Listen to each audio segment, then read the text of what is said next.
I book pretty much every discovery call that I get, and that is because my branding attracts only the kind of people who actually want to work with me.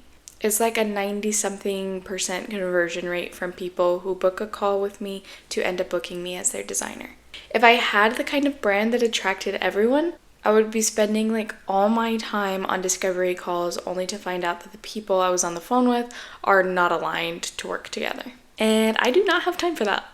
In this video, I'm going to show you exactly how to design a brand that attracts the people that you want to work with and who want to work with you. So when they see your brand, they know immediately, oh, this is for me. This is the person I've been looking for.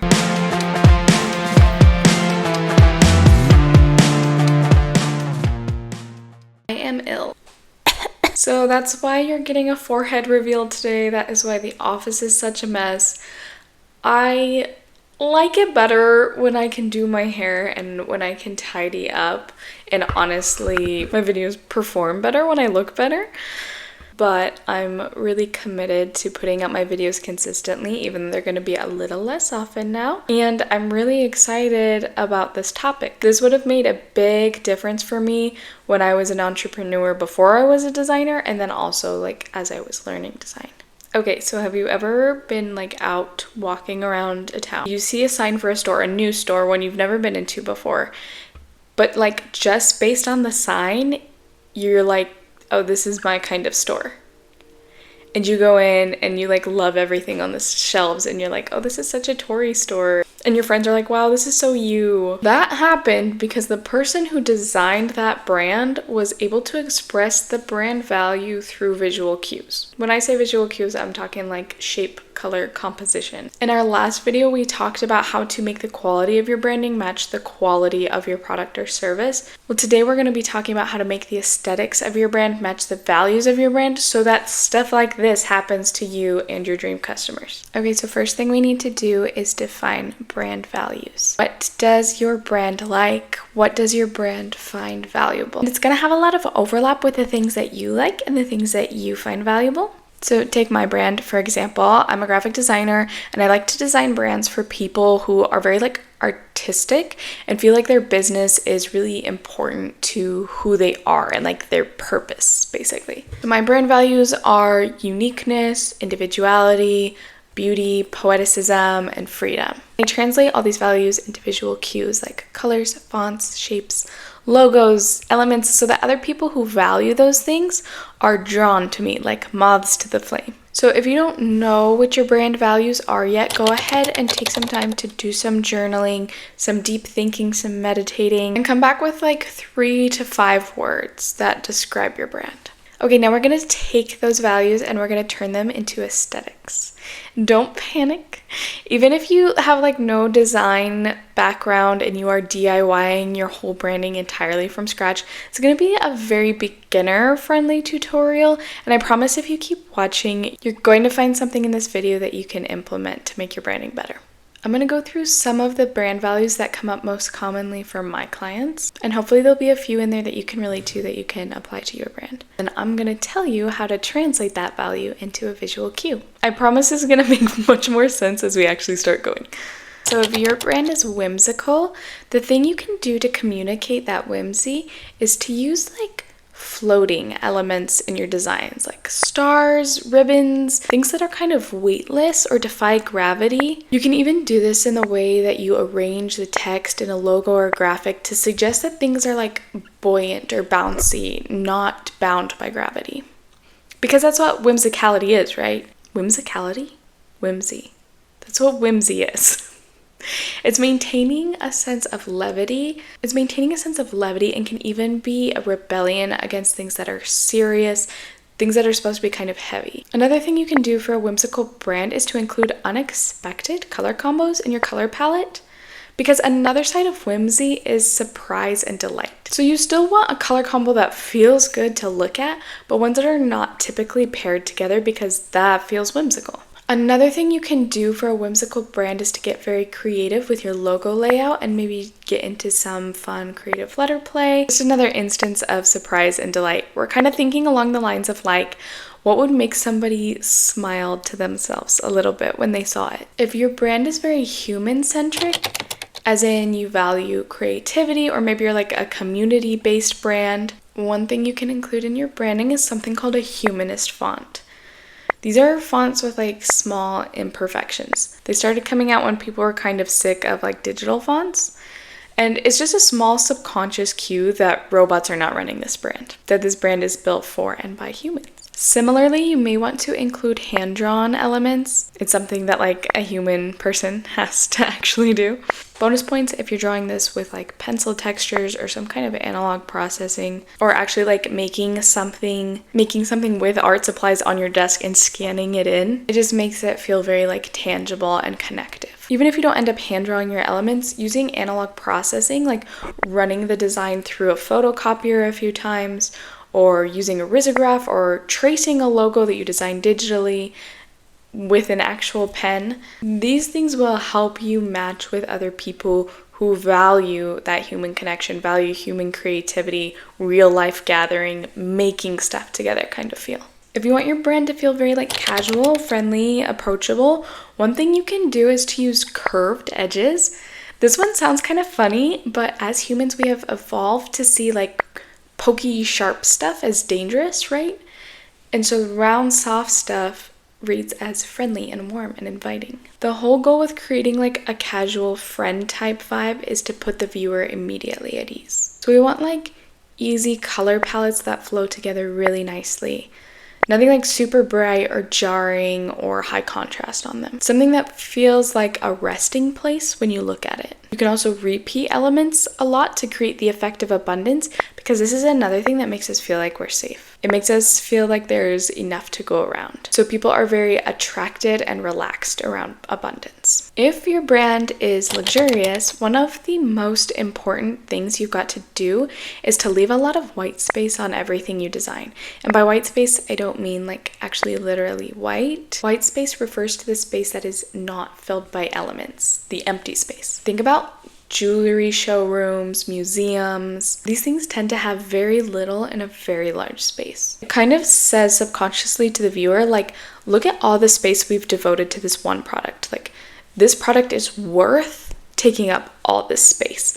We don't need to cram the space so full of value because the one thing is so valuable on its own. You also want a cleanliness and a simplicity that is not as important for other kinds of brands, because we are allowing the product or the service to carry the value itself. And similarly, you also want to go for something timeless. It's really important for a luxury brand that you don't use any kind of trendy font in your logo or font kit. No kind of trendy color palettes, because what makes a luxury brand trustworthy and successful is that they've been around for a long time. And even if you're kind of new to this business, you can still create this effect by showing your viewer that you intend to be around for a long time by not buying into trends, by going clean, simple, and timeless. If your brand is earthy and is made to like reconnect people with the earth, or maybe you're doing something that has to do with the environment, we're going to want nice, grounded, earthy color palettes. And this doesn't mean you have to stick to greens and browns, because like all colors can be found in nature. You just want to keep in mind where in nature each color is from and how that fits into the context of the brand. For an earthy brand, you may also want to include visceral textures. And by that, I mean textures that you feel like you could like actually touch and feel. Because that's a very grounding sensation to look at something and to know how it feels. Like brings you back to your body, right? And when it comes to logo and graphic elements, you want to pick organic shapes. You can, of course, do things like leaves and flowers and go really literal with it, if that's what you like. But there are ways to incorporate organic shapes without going all the way literally if that doesn't fit your brand. If your brand is edgy, then you get a pass to break the rules intelligently. You kind of have to know the rules in order to break them well. Usually. You can play with things like undesign, which is kind of when things are made to look a little naive or to look a little wrong just because it piques your interest. It kind of breaks up the monotony, and it's like waving a flag and saying, hey, we're different. An edgy brand may also want tall, bold letters, and you're free to play with distressed looks, your textures, slightly discordant color palettes. Just like anything that's gonna make someone go, huh? And take a second look. If your brand is old money, If you like that classic Americana, then you want these tall, preppy serif fonts. We want to see like deep collegiate color palettes, things like navy and maroon. They remind us of universities, which are institutions typically associated with that old money, that tradition, American tradition. And you can also use like traditional American iconography, like emblems and monograms to reinforce that vibe. While we're talking about this one, I do want to mention that aligning with a value does in a way align you with everybody else who holds that value. And this kind of old money branding is actually what the White House has been using for their branding recently. They're trying to build loyalty by leveraging safety and tradition, national pride, and the wealth-holding class. So knowing your customers' politics could be really important because this kind of branding probably works pretty well for Republicans these days and would work less and less and less the further left you go. Because brand values are not just magnetic to the people they're meant to be magnetic to, they're repellent to the people they're meant to be repellent to. Okay, if your brand is girlish, if you relate to the I'm just a girl meme, then you definitely want to have a pastel somewhere in your color palette. Pastel is going to be non-negotiable. And you may want to play with a script font. You can use like a beautiful calligraphy font, or you can do something more naive and hand-drawn depending on like how youth fits into your brand values. And when it comes to graphics, you get to play with things that are cute. And again, there's a range of like sophistication to like chibiness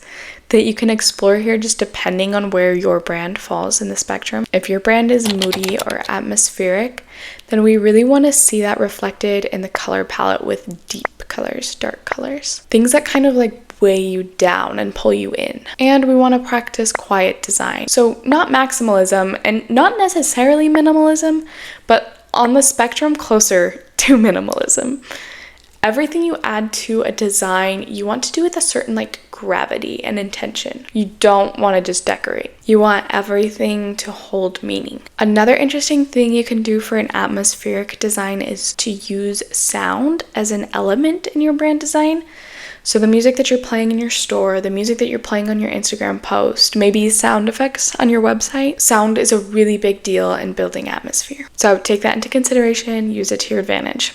If your brand is extroverted, then you want multiple loud colors in your color palette, not just like one accent color. We want a few loud, bright, in-your-face colors. This is a great place to practice maximalism, big, bold lettering, which is something that absolutely can't be ignored. Extroverted brands can also use their iconography to sort of advance their message of boldness, like things like lightning bolts or cheetahs. Those are maybe a little contrived, but they're just like the most obvious things that come to mind. Like you can think of a mascot that is a symbol for boldness and use that mascot to carry your brand message even further. Okay, now a brand starts getting really interesting and really specific to different people when we start mixing and matching different values to target like a really niche subset of people. So for example, whimsical brands is kind of trending right now. So we have lots of brands coming out that are just whimsical. So if, for example, you have a brand that is like 60% whimsical, 30% earthy, and like 10% human-centric, now we're getting into something that is so specific,